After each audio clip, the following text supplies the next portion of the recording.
go back, I'm sure you went back and looked at the film, obviously. How did that hurdle compare to the SC one? It was pretty cool. I was more so happy that there were fans to see it. Unlike last year where everybody kind of left towards the end of the game. But definitely a cool moment. Glad to share with my teammates. Glad they were excited for me. So, when you're watching that little move at the goal line, was there like a visceral reaction? Were guys in the room with you kind of like, oh, or something like that? You know, like what was that like? Yeah, same as the hurdle. Guys, I think are very aware of my gifts and my talents and what I bring to the table, and so just trying to help the team win. And if that's a part of it, and making splash plays and everything comes with it, then so be it. But that's not really my focus of what I'm trying to do anyway. So, it seemed like at the hurdle and the stutter step, the way the defense reacted was more almost cartoonish, just the grasping for air and everything, than maybe your moves in the past. Yeah, I think I've just working with guys like Zach and some of the more receivers like Kaz over the offseason. Running is a part of my game, and so not being able to shy away from it, but actually use it to an advantage. I think it's been really beneficial for me this year, and being able to get out there in the open space and show off what I can do a little bit is fun. So, how about that other play where you kind of dislodged the ball? Oh, from the D lineman. Didn't that rank maybe even higher than? That was honestly my play of the game. That was honestly my play of the game. Too. That was one of my favorite plays. Just the way it all happened. They're trying to contain me, not giving up any rush lanes. Dude bats the ball up in the air from about 5 yards away, and then I'm tracking the ball as everybody else is kind of looking around like what's going on, and see him, and I know I got to stick my helmet right in his chest. So, but no, that was a big play for sure. It definitely kept the drive alive. So, did you do it specifically just to try to dislodge the ball because your helmet went right onto the ball? Oh yeah, I literally was just tracking the ball down as it came down, and just so happened to hit right in between his chest. So, yeah, for sure. You were pretty fiery after the game. Did you have anything to say to Washington coming off the field? No, I didn't. I actually didn't say anything to him. Just went in the locker room and celebrated with my teammates. So, like I said, I'm moving on to Utah now, and I'm not worried about Washington anymore. So. How's the team handling the success going into a game like Utah? Shoot, we're handling it a lot better than we handled defeat. I'll tell you that. So, the guys are handling it really well. This is probably our best Monday we've had. Coming out here on all cylinders, guys. I think I've tasted what success feels like now, and now we're hungry for it. And we're trying to be addicted to winning. So I think that's where we're going right now. We know what it takes, and so now we just got to go do it. Is this team more mature to handle being ranked now, maybe compared to last year, since it was the first time in 5-6 years? Yeah, for sure. It goes back to the guys that got here when I was a freshman, guys that were here before I was a freshman, that are still on the team. And so I think like I said, we've been through almost any situation in college football besides the college football playoffs that you could think about. So, like I said, we've been there before. We know what to do. We know what work is needed to get it done. And so, I think maturity comes a lot with it. So, how's Coach Gunderson contributed to your development since he's been here? Oh, big part. It's really just more so holding me accountable, more so than anything. I think, being here for 5 years, I'm not going to say I know everything, but I know how to be a quarterback now. And so it's more so just, keep making sure I'm always being a quarterback and not picking and choosing what I want to be. So I think he does a great job, as well as the rest of the staff, as my teammates too. They all hold me accountable. I want that from them. And so I think that's the biggest step that I've taken so far, is just being able to be accountable 100% of the time. So you've got the ranking and you're on the win streak. I'm curious as to how you kind of measure respect in college football. That's a really, really good question. How I view respect in college football, I think at the end of the day it comes with, you earning a ring, you earning, hardware at the end of the season. That's what really determines how hard you work throughout the end of the year, is how you finish all the way throughout. So, right now we're 5-0, but 5-0 doesn't get you a championship ring. Being 12-0 or whatever it is does. So we got 7 more games left, and we got to go out there and finish. So we're going to take it week by week, and if we can continue to keep going 1-0 each week, we'll be pretty damn successful. So. You had mentioned before the season that you had this Utah game circled. So is this like, you're kind of like ticking off different new things each week now, or are you mindful of like, this team hasn't beaten Utah in so long, and you want to do that, and obviously it's another big game, things like that? I'm very aware of all of it. I circled about 3 or 4 games before the start of the season, Utah being one of them. I have yet to beat Utah.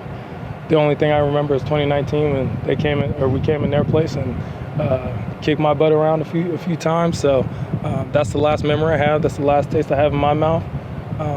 They're a really good team this year, really well coached. They have a really good secondary. Number 1, Clark, he was 8 last year, really good player. So we got our hands cut out for us, giving them all the respect that they deserve because they've earned it. So, like I said, we just got to come out here on Monday and Tuesday and Wednesday and go to work. So. Your last loss was Utah before you start clicking off these wins. Just what's it been like these last 6-7 games, seeing the offense continually put up 35, 40 points and just produce the way it has? Yeah, it's great to see plays being made, but there's a lot more work to be done. Guys are hungry to get the ball. Everybody in the receiving room, I say this jokingly, everybody in the receiving room is kind of pissed about Bobo getting 6 catches. Guys want more catches. Guys want more plays, and so that's what you want as a quarterback. You want guys around you that's hungry for the ball. Same thing with the running back room, the tight ends, everybody involved. So O-line's blocking their tails off right now, giving me time to make my reads and get the guys the ball in the right situation. So very happy with where we're at right now, but we got a lot more to go. So. We talked about your hurdles and not wanting to get hurt, best abilities, availability. Yep.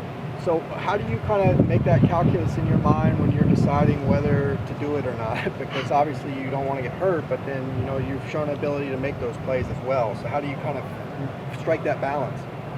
I think it just comes with experience, the feel for it. Being a football player, when you start out playing football in Little League, it's more so just going out there and playing football, right? You're not really out there learning how to play football, learning each position, the techniques of it. You're just going out there and playing. So I think that it reverts back to that, just being a little kid again. Everybody talks about having fun. Those are the type of things that make me have fun on the field. So, what's the feeling like? You guys are 5-0, SC's 5-0. Been first time since 2006 that's happened. Yeah. Just seems like it's going to be an exciting Saturday with both games here. Yeah, for sure. I think it is really exciting. It's cool, all the glamour, everything that's going to happen over the next couple weeks. But I think our main focus is not losing that. You get it, but it can be taken away from you real quick. And Utah's a very good team, and they're a team that can come in here and take it from us. So I think that's what it is right now. We got a wonderful taste in our mouth, but we don't want to lose that taste. So. Was South Alabama the best thing to happen to you guys going into conference play? Yeah, I guess you could say it was a little bit of a wake-up call. Just making sure that you have to be locked in at all times. No team is a team to be looked over, and every team is a team that can come in here and kick your butt any day of the week if you don't give it your best. So, I guess you could say it was a little bit of a wake-up call, but all the games are important either way, and we've taken stuff from every game. So. Going back to your post game a little bit, I was looking at you and you had this look in your eyes, almost like you were still in a game mode. How long does it take you to maybe snap out of that and settle down after a game like that? Yeah, obviously last game a lot of emotions were high. Both sides of the ball were getting after it, and so definitely let that carry over to me and a little bit of the post game interview, as well as into the locker room celebrating with the team. But once I got home and showered up and everything, I was pretty chill and off the game by then. So, but yeah, last game was definitely a little bit of emotions more than others for sure. Is that a new Dorian unplugged? We'll see. I guess we'll have to find out. We'll have to find out this week for sure. Do you think in 18 or 19 it would get to this point where you guys were 5-0 and playing big game on Saturday? I think in the back of my mind, I always knew eventually. That's why I came back. That's why I stayed. But me and Shea Pitts were just talking about this the other day. My freshman year, 2018, going in versus number 13 Washington, and we were 0-5. So after that game, and now coming into this year, playing the number 15 Washington, and now we're 5-0. So you can see the growth. But again, that's the thing that we don't want to lose. We don't want to go backwards. We're at a steady climb going uphill. So we're just trying to maintain that and making sure we're doing everything we can every day to make sure we can be successful on Saturdays. So. Is that why maybe Utah and Oregon are good as the next two opponents, because those are kind of the major hills that you guys still have to climb? Oh yeah, for sure. I think, anytime you get to play a ranked opponent, whether it was last week, this week, or the week after, it's always fun. We don't come to UCLA, you don't come to be a Bruin to just play any old regular team. You come to be a Bruin to be a national champion, and that's the kind of culture that we set here from all sports. And so I think that's where we're headed right now is we're trying to get something way bigger than ourselves and trying to put on for this program and put it back on the national spotlight. So Thank you. thank you guys. I think this is the first interview I'm doing without my bullets, so y'all kind of take it easy on me. Yeah, is that hard to do? Not really. I mean, we're always together and stuff, so but I'm good. It was a big game the other night. Defense rose to the occasion. How did you feel like you guys did? Yeah, we knew it was a big challenge coming in, and we just had to execute the game plan that the coaches gave us upstairs. And I think we did a pretty good job at that. And we were excited to play. It was the biggest game I've ever played in my college career, so I was pretty excited. And we just had to execute the game plan. I think we did it on Friday. What did you think of those Dorian moves he made with the hurdle and then the move at the goal line? Man, Dorian's the best quarterback I ever played for in my whole life. He's special. And he did his thing on Friday, and it was good to watch on the sideline. Going out on the offense, and they did their thing on Friday. Very exciting to watch. Does he do those moves in practice, or does he save them just for the games? Yeah, he doesn't move. I see him, try to hurdle, but we're not tackling in the practice, so you really can't, get the look that you're getting on Saturday. But yeah, he does a little juking and stuff, and we see a little bit in practice. So yeah, it was good to see him on Friday. So if last week's game was the biggest game, this week must be the biggest game. Well, we're looking at each week going 1-0. So we were focused on last week going 1-0, and now this week we're focused on going 1-0. So we don't look too far ahead and don't look too far behind. But like I said, so last week was a big game, and this week's a big game, of course, because Utah's a really good football team. We look forward to playing them. What's your relationship with John Vaughns? I saw you shared his post on Instagram. You dropped a heart emoji on it. Absolutely. John's a boy. When I first got here, he showed a little love. He was doing this baseball thing in the spring when I got here, so I really didn't get the chance to meet him or anything. But I seen him running in the halls and stuff in the apartment. So, he's always been looking out for me and my brother, and just showing love, like where to go, where not to go, what to do, what not to do here and stuff. So, it's love with John. How many baseball, football players have you come across in your playing career? I think John might be the first one. In Little League, we used to always play different sports and things like that. But at the collegiate level, I think John was the first one. Because I'm old school, I don't think we had a baseball team, so it wasn't an opportunity. So I think John was the first one. How does that kind of add to his abilities as a player and maybe his personality too? Number one, you have to be a good athlete to be able to do that, and also you have to be a good time manager because dealing with one sport in college is enough, but dealing with two, it has to be a special person to be able to do that, and I think John is the perfect one. So, yeah. Looking back on when you're making a decision on where you're going to transfer, now seeing where this team is at 5-0, how are you feeling about that decision back then? Thinking about what you were considering back then. I feel really good about making my decision. I knew that as soon as I got here for spring ball, we were going to be a really good football team. And now being able to put it in front of the fans and put it in front of the media, I know it's a good decision. I feel even better, being able to go out there and execute what we're doing and doing it at a high level. So, yes, sir. So you and your brother really absolutely almost do everything together. I mean, when it was your brother who got his hand injured, right? Yes, sir. And you walked off with him. Absolutely. Weren't you supposed to be on the next play? A sub coming in, it was an injury time. So I was just checking in on my brother, seeing what was going on with him, and everything's okay with him. So yeah. He's all right now? Yes, sir. Everything's good with him. Where did the Sonic and Knuckles thing come from? It's a little thing we just started.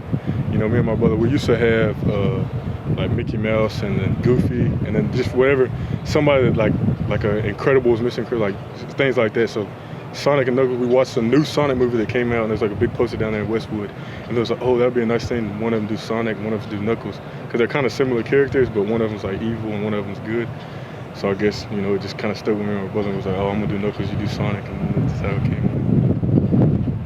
Is confidence something that can carry over from game to game? I know try to take each game as its own, but is that something that can build throughout a season? Absolutely. I mean, I think we were a confident team from week one. We knew we had a good football team, so I think confidence plays a huge role, but you never get too high and never get too low. You gotta always stay even keel no matter what's going on. So, but confidence does play a high thing. When you go out there and perform at a high level, you're gonna have confidence going into the next game. So, How beneficial is it to you to have Latu on the other side when you guys are trying to get after the quarterback? It's a lot beneficial. I mean, he opens up for us. We open up for him. We all work together, and I love having the pass rushers that we have in our room. I mean, we're a really good unit. Carl, Bo, me, my brother, Latu. We all work off each other. We all do good things off each other, and it's really exciting to have pass rushers that complement each other very well. Sometimes you start from inside, like a 3-tech almost. Yes, sir. Do you like that because you're getting after kind of bigger guys that might not be as mobile? Absolutely. We move all across the D-line, you know, so wherever they have me line up, I'm always, ready to execute. I'm a guy that prides myself, I can rush from anywhere. So I can rush from linebacker, outside, wherever they need me, I'm able to do. So, that's wherever they line me up, I'm ready to go. How are some of the veteran guys handling being ranked? Was the message yesterday when it came out just kind of be even keel? Yeah, just kind of be even keel, The rankings just letting us know that the media is recognizing that we went 5-0 and accomplished what we needed to accomplish in the first game. Really not looking too much on the outside noise. We're just trying to focus in on this week, go 1-0 this week. So that's kind of how we're handling that in the locker room. Awesome. Thank you. Thanks, man. Thank y'all. Appreciate it. Thank y'all so much.